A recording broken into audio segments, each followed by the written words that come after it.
तो फ्रेंड्स, अगर आपकी कोई भी चीज़, प्रॉपर्टी वगैरह, गाड़ी, एनीथिंग, कोई भी चीज़ जो पुलिस के कब्ज़ा में पड़ी हुई है और आप उस सुपरदारी पर वापस लेना चाहते हैं, तो उसका तरीक़ाकार ये है कि आप उस इलाका के मजिस्ट्रेट साहब के पास चले जाएँ। हर थाने का इलाका मजिस्ट्रेट इलाके में होता है, उस इलाके में होता है। जिस थाने के अंदर आपकी कोई प्रॉपर्टी या कोई चीज़ वगैरह पड़ी हुई है, आप उसके मुतल्लिका जो इलाका मजिस्ट्रेट है, उस साहब की अदालत में चले जाएँ और वहाँ जाकर आप एक एप्लीकेशन तहरीर करें, ड्राफ्ट करें।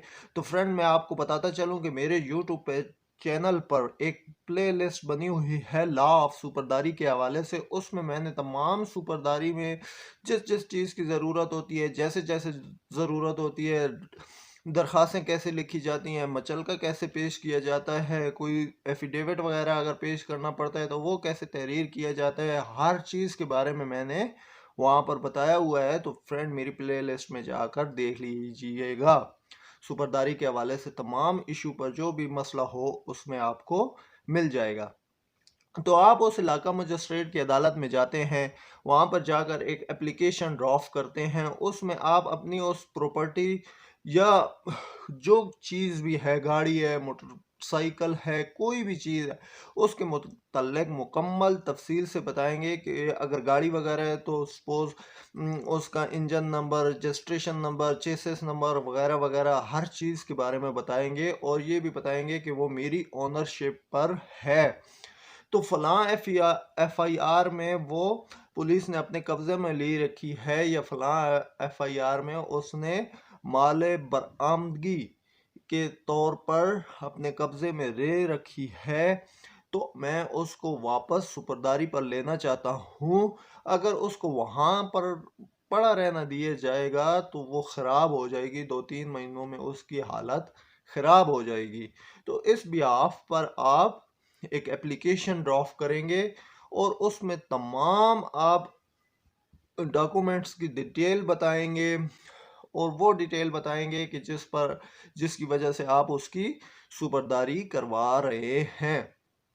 तो फ्रेंड्स, अगर एफआईआर में बंद है तो उसकी कॉपी भी साथ अटैच होगी। गाड़ी, अगर गाड़ी है, बाइक है, तो उसकी रजिस्ट्रेशन बुक वगैरह की नकल उसके साथ अटैच होगी।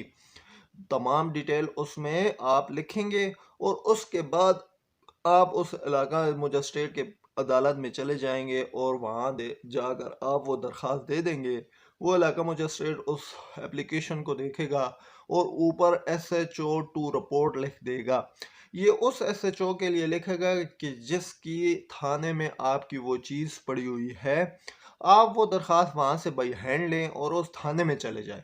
उस थाने में जाकर आप वो दरख्वास्त दे दें उनको कि वो उस पर रिपोर्ट कर दें।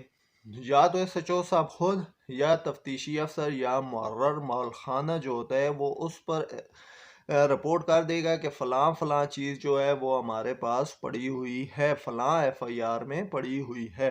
तो जब रिपोर्ट वहाँ से हो जाएगी तो आप वो दरख्वास्त फिर बाई हैंड लें और दोबारा मजिस्ट्रेट साहब की अदालत में आ जाएं। वहाँ जाकर आप फिर दे दें कि भाई मैंने ये रिपोर्ट करवा ली है। ये तो बाई हैंड हुई।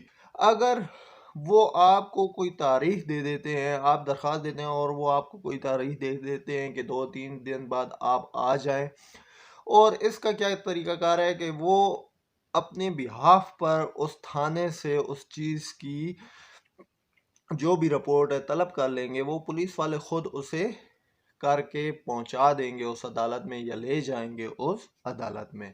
तो जो भी तारीख आपको दी जाती है उस तारीख को आप चले जाएं, वहाँ से अदालत उस थाने से रिपोर्ट भी तलब कर लेगी।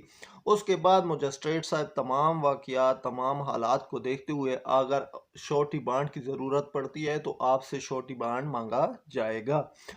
श्योरिटी बॉन्ड के हवाले से भी मैं आपको बता दूं कि मेरी वीडियो बनी हुई है, जाके देख लें कि श्योरिटी बॉन्ड कौन कौन दे सकते हैं, श्योरिटी बॉन्ड कैसे तहरीर किया जाता है। अगर श्योरिटी बॉन्ड में प्रॉपर्टी दी जाती है, प्रॉपर्टी की डिटेल डॉक्यूमेंट्स दिए जाते हैं, तो उनमें एफिडेविट की अगर ज़रूरत आती है, ज़रूरत पड़ती है, तो वो कैसे तहरीर किया जाता है उस पर भी वीडियो बनी हुई है। तो फ्रेंड्स, जब भी अदालत को ज़रूरी समझे कि मचलका ज़रूरी है तो वो आपसे श्योरिटी बॉन्ड मांगेगी। तो आपको जब भी छोटी बांड जब देना पड़ेगा, क्योंकि ये अदालत अपने लिए मांगती है कि ये जो सुपरदारी होती है, अबूरी सुपरदारी, ये मुकदमा के ट्रायल के दौरान ली जाती है। और अदालत ये अपने आप को कन्विंस करती है कि अगर मैं इसको दोबारा बुलाऊं अदालत में या वो चीज़ पेश करने के लिए हुक्म दूं, तो अगर ये बंदा इनकार कर दे तो उसके लिए ये छोटी बांड मांगा जाता है। तो फ्रेंड्स, छोटी बांड आप पे कर दें, छोटी बांड आप पेश कर दें, उसके बाद अदालत हुक्म सादिर कर देगी। वो दरख्वास्त वहाँ से लें और सीधा उस थाने में चले जाएं जहाँ आपकी गाड़ी पड़ी हुई है। तो वहाँ जाकर आप वो दरख्वास्त दे दें, एप्लीकेशन दे दें कि भाई मेरी गाड़ी या मेरी फ़लाँ चीज़ वो मेरे हवाले कर दी जाए। तो फ्रेंड, इसमें श्योरिटी बांड इस किस्म का होता है कि जितनी आपकी गाड़ी की मैलियत है, जितनी आपकी प्रॉपर्टी होगी, उस किस्म का श्योरिटी बांड होगा। अगर आपका बाइक है, मोटर बाइक है, कोई भी है, तो उसके लिए आपको 50, 60, 70 हज़ार का श्योरिटी बांड पेश करना पड़ेगा। अगर आपकी कोई गाड़ी वगैरह है तो उसके लिए 2, 3, 4 लाख की आपको श्योरिटी बांड जमा करवाने पड़ेंगे। तो श्योरिटी बांड का मकसद ये होता है कि अगर आप जब भी वो पूरी सुपरदारी करवा रहे हैं अदालत को, अगर वो मुकदमे के ट्रायल के दौरान फिर किसी चीज़ की ज़रूरत पड़ जाती है तो वो आपको हुक्म देती है कि भाई वो चीज़ पेश की जाए या आप ख़ुद पेश हो जाएं, तो वो आपको पेश करना पड़ती है। इसलिए अदालत आपसे मचल का ये श्योरिटी बांड लेती है। तो फ्रेंड, ये छोटा सा सुपरदारी के हवाले से तरीकाकार था, समझ तो आ गया होगा। बहुत ही आसान है कि आप एक एप्लीकेशन लिखेंगे उस इलाका मजिस्ट्रेट को जिसके इलाके में आपकी गाड़ी बंद है, उसमें तमाम डिटेल लिखेंगे कि मुझे इस बिहाफ पर गाड़ी दे दी जाए, क्योंकि वहाँ पर पड़ी रही तो वो ख़राब हो जाएगी, या कोई भी प्रॉपर्टी है, कोई भी चीज़ है, वो मुझे वहाँ से दे दी जाए कि ये ख़राब हो जाएगी। अबूरी सुपरदारी इसलिए करवाई जाती है कि आप देखते हैं कि आपके ट्रायल के दौरान ट्रायल अगर ज़्यादा लंबा हो जाता है तो उसमें वो चीज़ ख़राब हो जाएगी। इस बिहाफ़ पर आप सुपरदारी करवाते हैं तो उसमें तमाम डिटेल लिखेंगे कि फ़लाँ फ़लाँ चीज़ मेरी वहाँ पर पड़ी हुई है, मुझे वो सुपरदारी पर दे दें। अगर वहाँ पर पड़ी रही पुलिस के कब्ज़े में तो ये ख़राब हो जाएगी। उसमें आप वो उस चीज़ की मुकम्मल डिटेल देंगे। एफआईआर में बंद है तो उस एफआईआर की कॉपी साथ अटैच करेंगे। अगर और कोई डॉक्यूमेंट्स हैं जो ज़रूरी हैं वो साथ अटैच करेंगे और अदालत में, उस इलाका मजिस्ट्रेट की अदालत में दे देंगे। उसके बाद वो इलाका मजिस्ट्रेट एसएचओ से रिपोर्ट तलब कर लेगा, उस थाने से रिपोर्ट तलब कर लेगा। उसके बाद वो देखेगा अगर किसी मुचलके की श्योरिटी बांड की ज़रूरत है तो वो आपसे श्योरिटी बांड जमा करवाने का कहेंगे। उसके बाद वो चीज़ आपके हवाले कर दी जाएगी। अगर आपको दरख्वास्त लिखनी है नहीं आती तो वो मेरी दूसरी वीडियो में पड़ी हुई है, जाके देख लें। मुचलका कैसे तहरीर किया जाता है, दरख्वास्त कैसे तहरीर की जाती है, मुचलका कौन कौन दे सकता है, तो ये तमाम वीडियो वहाँ पे पड़ी हुई हैं। तो ये छोटा सा मुकम्मल सा तरीका था, आप इस तरीके के तहत किसी भी चीज़ की सुपरदारी ले सकते हैं। यहाँ आपको एक बात बताना चाहता हूँ कि इस तरीक़ेकार में कोई भी फ़ीस नहीं है, कोई भी आपका खर्चा वगैरह नहीं होता। हाँ, अगर आप कोई वकील की सर्विसेज लेना चाहते हैं तो उसकी जो फ़ीस वगैरह होगी वो आपको पे करना होगी।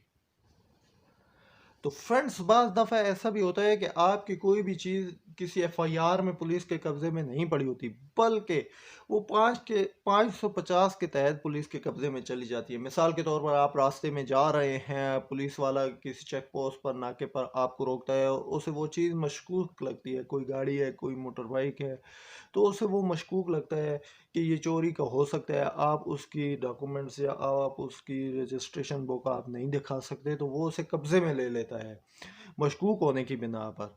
लेकिन जब भी वो उसे कब्ज़े में लेगा, उसको ये लाज़मी तौर पर अपने ड्यूटी ऑफिसर या अपने से बड़े ऑफिसर इंचार्ज जो होता है उसको इसका रिपोर्ट करेगा कि मैंने फ़लाँ चीज़ अपने कब्ज़े में ले ली है।